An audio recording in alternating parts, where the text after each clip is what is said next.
श्री परमात्मने नमः। 11वां अध्याय। इस प्रकार भगवान के वचन सुनकर अर्जुन बोले, हे भगवान, मेरे पर अनुग्रह करने के लिए परम गोपनीय अध्यात्म विषयक वचन अर्थात उपदेश आपके द्वारा जो कहा गया उससे मेरा ये अज्ञान नष्ट हो गया है। किंतु हे कमल नेत्र, मैंने भूतों की उत्पत्ति और प्रलय आपसे विस्तार पूर्वक सुने हैं तथा आपका अविनाशी प्रभाव भी सुना है। हे परमेश्वर, आप अपने को जैसा कहते हो ये ठीक ऐसा ही है, परंतु हे पुरुषोत्तम, आपके ज्ञान, ऐश्वर्य, शक्ति, बल, वीर्य और तेजयुक्त रूप को प्रत्यक्ष देखना चाहता हूँ। इसलिए हे प्रभु, मेरे द्वारा वह आपका रूप देखा जाना शक्य है।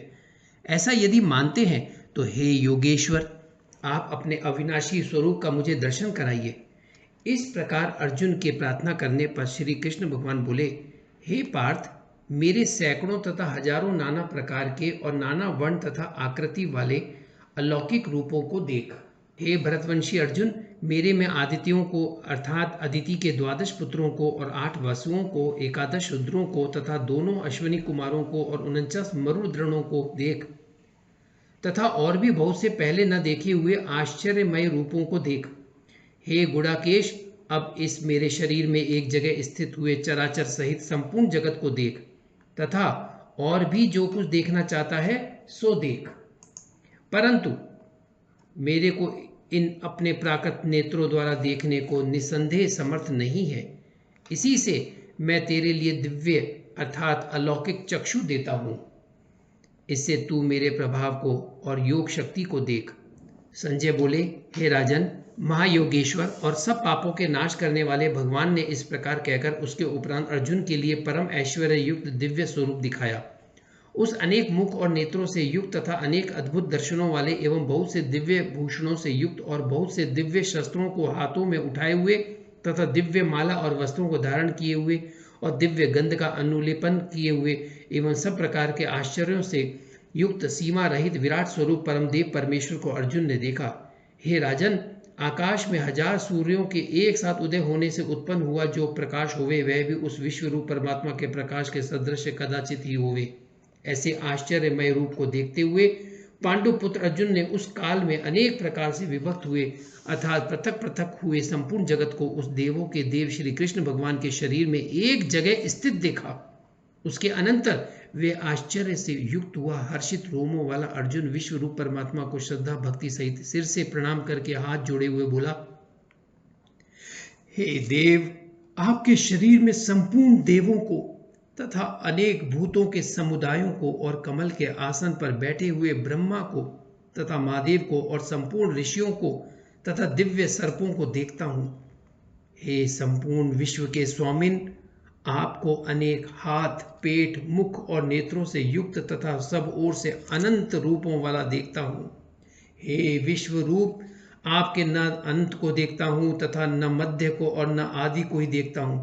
हे विष्णु, आपको मैं मुकुट युक्त, गदा युक्त और चक्र युक्त तथा सब ओर से प्रकाशमान तेज का पुंज, प्रज्वलित अग्नि और सूर्य के सदृश ज्योति युक्त, देखने में अति गहन और अप्रमेय स्वरूप सब ओर से देखता हूँ। इसलिए हे भगवान, आप ही जानने योग्य परम अक्षर हैं अर्थात परम ब्रह्म परमात्मा है और आप ही इस जगत के परम आश्रय हैं तथा आप ही अनादि धर्म के रक्षक हैं और आप ही अविनाशी सनातन पुरुष हैं, ऐसा मेरा मत है। हे परमेश्वर, मैं आपको आदि अंत और मध्य से रहित तथा अनंत सामर्थ्य से युक्त और अनंत हाथों वाला तथा चंद्र सूर्य रूप नेत्रों वाला और प्रज्वलित अग्नि रूप मुख वाला तथा अपने तेज से इस जगत को तपायमान करता हुआ देखता हूँ।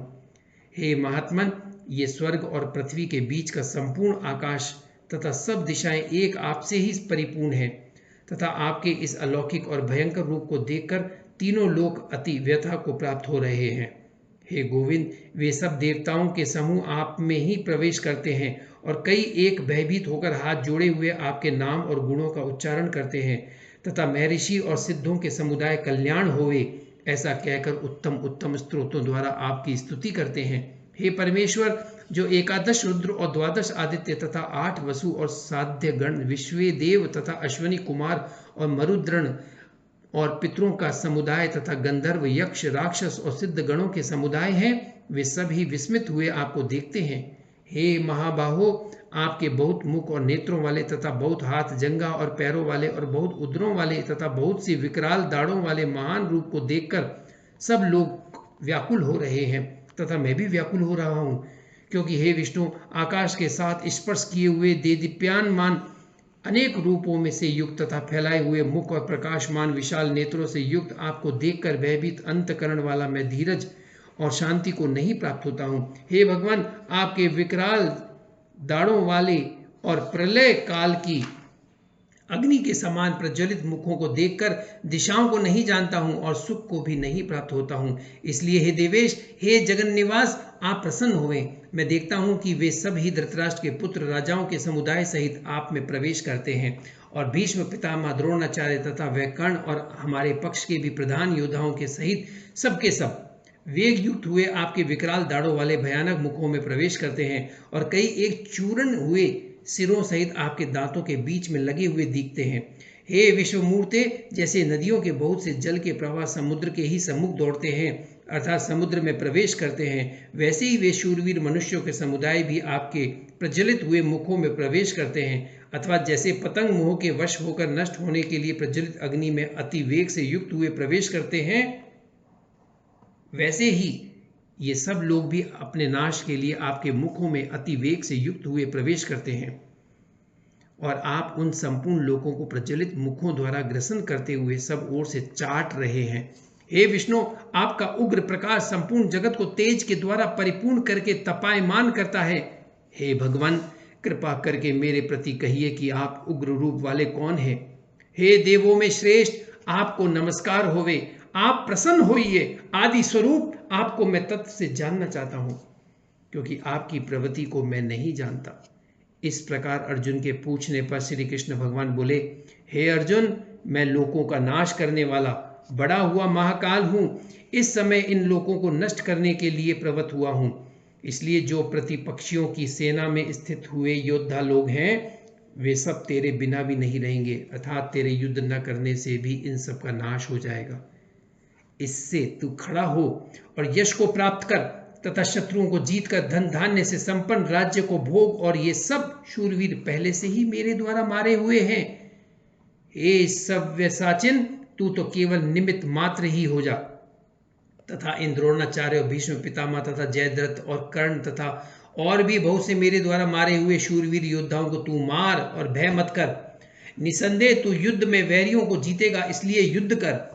इसके उपरांत संजय बोले कि हे राजन, केशव भगवान के इस वचन को सुनकर मुकुटधारी अर्जुन हाथ जोड़े हुए कांपता हुआ नमस्कार करके फिर भी भयभीत हुआ प्रणाम करके भगवान श्री कृष्ण के प्रति गदगद वाणी से बोला कि हे अंतर्यामिन, यह योग्य ही है कि जो आपके नाम और प्रभाव के कीर्तन से जगत अति हर्षित होता है और अनुराग को भी प्राप्त होता है तथा भयभीत हुए राक्षस लोग दिशाओं में भागते हैं और सब सिद्ध गणों के समुदाय नमस्कार करते हैं। हे महात्मन, ब्रह्मा के भी आदिकर्ता और सबसे बड़े आपके लिए वे कैसे नमस्कार नहीं करें, क्योंकि हे अनंत, हे देवेश, हे जगन निवास, जो सत असत और उनसे परे अक्षर अर्थात सच्चिदानंद घन ब्रह्म है, वह आप ही हैं। हे प्रभु, आप आदि देव और सनातन पुरुष हैं। आप इस जगत के परम आश्रय और जानने वाले तथा जानने योग्य और परम धाम हैं। हे अनंत रूप, आपसे ये सब जगत व्याप्त अर्थात परिपूर्ण है। हे हरे, आप वायु, यमराज, अग्नि, वरुण, चंद्रमा तथा प्रजा के स्वामी ब्रह्मा और ब्रह्मा के भी पिता हैं। आपके लिए हजारों बार नमस्कार नमस्कार होवे। आपके लिए फिर भी बारंबार नमस्कार नमस्कार होवे। हे अनंत सामर्थ्य वाले, आपके लिए आगे से और पीछे से भी नमस्कार होवे।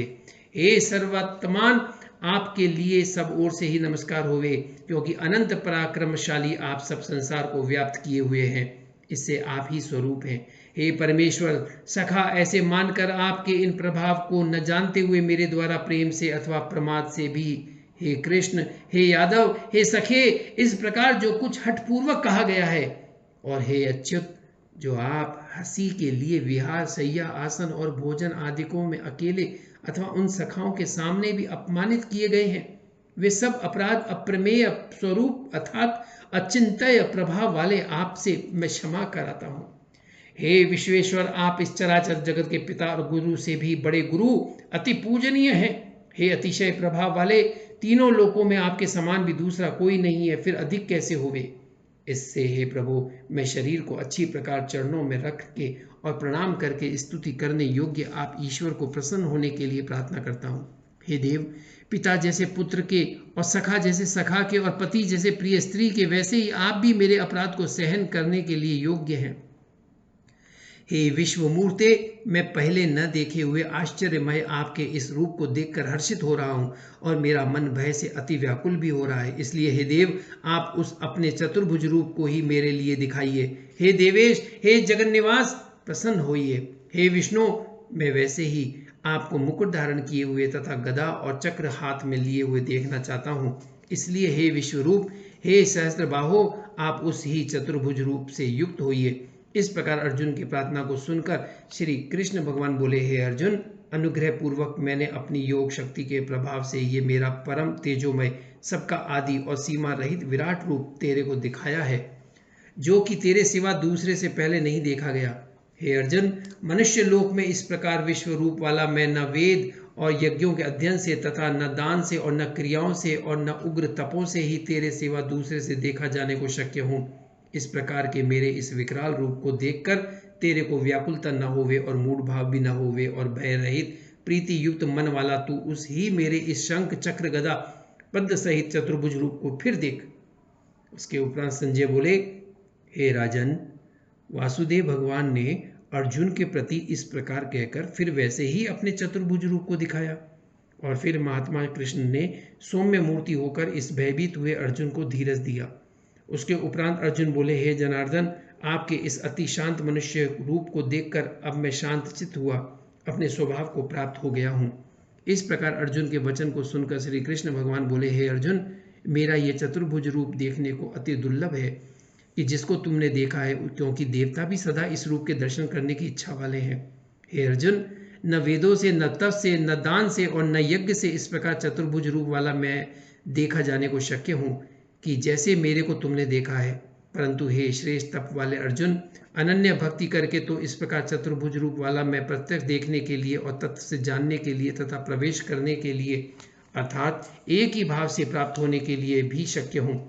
हे अर्जुन, जो पुरुष केवल मेरे लिए ही सब कुछ मेरा समझता हुआ यज्ञ, दान और तप आदि संपूर्ण कर्तव्य कर्मों को करने वाला है और मेरे परायण है, अर्थात मेरे को परम आश्रय और परम गति मानकर मेरी प्राप्ति के लिए तत्पर है तथा मेरा भक्त है, अर्थात मेरा नाम, गुण, प्रभाव और रहस्य के श्रवण, कीर्तन, मनन, ध्यान और पठन पाठन का प्रेम सहित निष्काम भाव से निरंतर अभ्यास करने वाला है और आसक्ति रहित है, अर्थात स्त्री, पुत्र और धन आदि संपूर्ण सांसारिक पदार्थों से स्नेह रहित है और संपूर्ण भूत प्राणियों में वैर भाव से रहित है, ऐसा वह अनन्य भक्ति वाला पुरुष मेरे को ही प्राप्त होता है। ओम श्री परमात्मने नमः।